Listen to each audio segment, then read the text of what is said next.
Hi. Don't talk to me!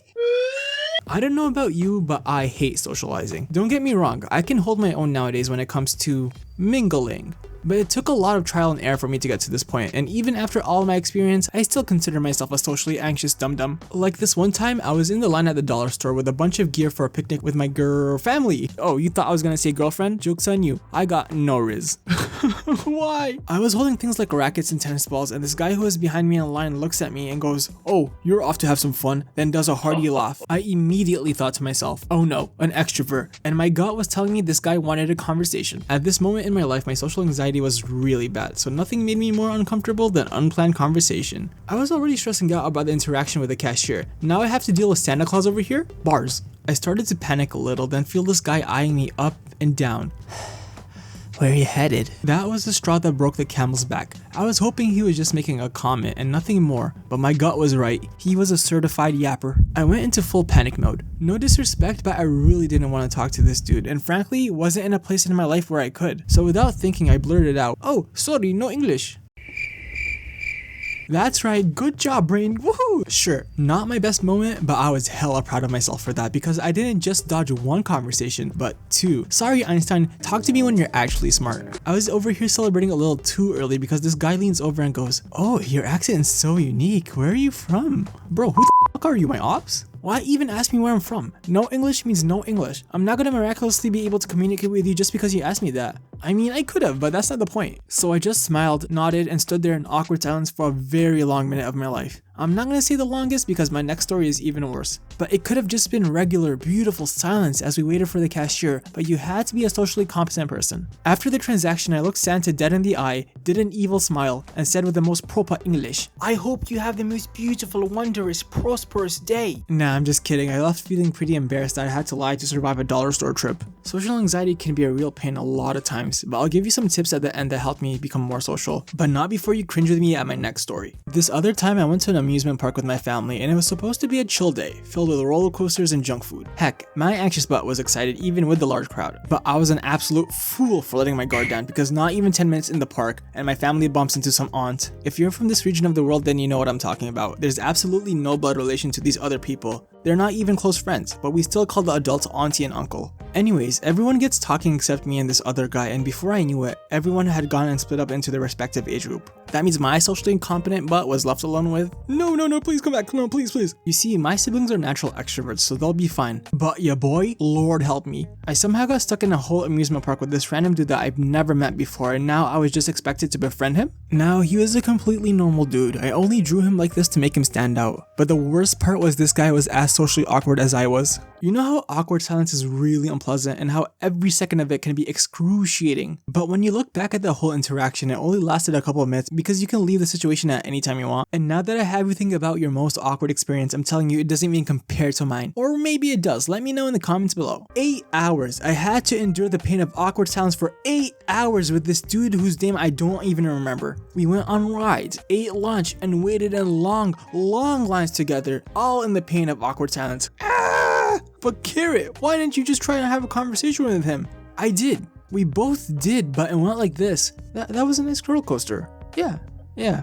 Huh. You can't put two social dum-dums together and expect them to be friends. It's not gonna happen because everyone will be too timid to talk. But you should put them in charge of every country because they'd be too shy to start wars. But if I send the troops, they won't like me. I didn't gain a friend that day, but I did gain a lesson in never putting your guard down. That was until I looked back at the experience and realized that it was actually kind of sad, because socializing shouldn't be this hard or painful, and we both wanted to connect, but lacked the skills to do so. So the king of social dumbness himself wanted to give you a tip or two that helped him strengthen his social skills. The king, it's me, Carrot, just in case you didn't get it. Now the number one tip is to practice socializing, but I'm gonna take it a step further because nothing grinded my gears more than watching videos on how to socialize and hearing, "Just gotta do it, mate." Excuse me, did you just not hear my stories? Socialize, but in an environment that expects you to. Talking to strangers is hard in general because they're usually in a place where everyone wants to get in and out as soon as possible. So what I did to counteract this was volunteer as a camp counselor at my local community center. When you're working as a camp counselor, you're constantly being social. If you're not talking to the campers, you're talking to your coworkers. You're in an environment where talking isn't just encouraged but expected. And having that expectation weirdly makes it easier. You're explaining activities, keeping the class from going into total chaos, just having conversations about honestly anything, video games, TV shows, Roblox, and honestly the most nonsensical things. I don't care that you're all crying, don't challenge me in basketball, I'm clearly taller than you. The point is, I went from being in a secluded environment where I had maybe one conversation a week to a lively environment where I had to interact with someone constantly. And if I wasn't interacting with someone, I saw how other people would interact with each other, and I learned a lot from just watching. Like this one time, I had this coworker who would tell me the same story about her cat boxing people when they were hungry. I would hear this story on a weekly basis, sometimes more, but I didn't mind listening because ding ding ding, we socially anxious dudes are people pleasers. But it's also a hilarious story. Imagine if a human did that.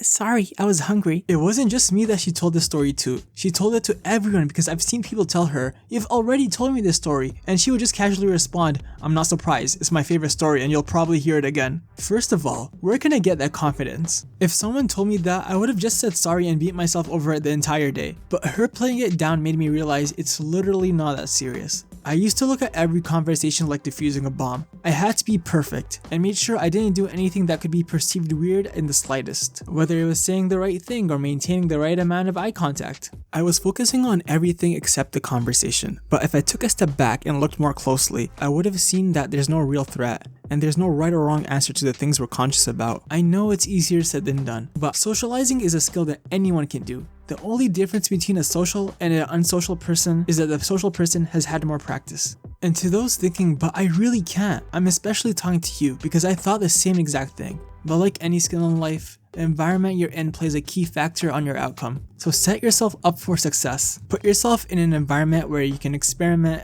try, fail, and then try again. Which brings me to the second point. Go easy on yourself. Wherever you are in your social journey, you're gonna have a bad encounter. Even the most sociable person is gonna have a bad interaction. And what better example than Santa from my earlier story? From his perspective, he was hoping for a very normal interaction. Unluckily for him though, he met the most antisocial person.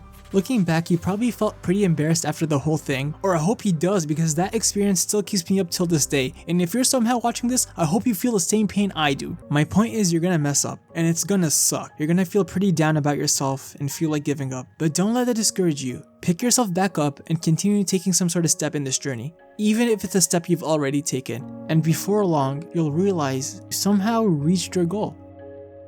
Unless you don't share, like, comment, subscribe, then you won't ever reach your goals, loser. Stinky. I had to sneak in the roast after all that cheesiness at the end of the video. If you made it to the end of the video, I want to say thank you, and I hope you all enjoyed it. This was my first ever fully animated, no cartoon relation video whatsoever. That was a sentence, right? I am planning to make more of these videos, and I hope you guys stick around for them. Oh, and I keep forgetting to plug my socials. Follow, and you know what to do. I hope you guys have a wonderful day. Peace.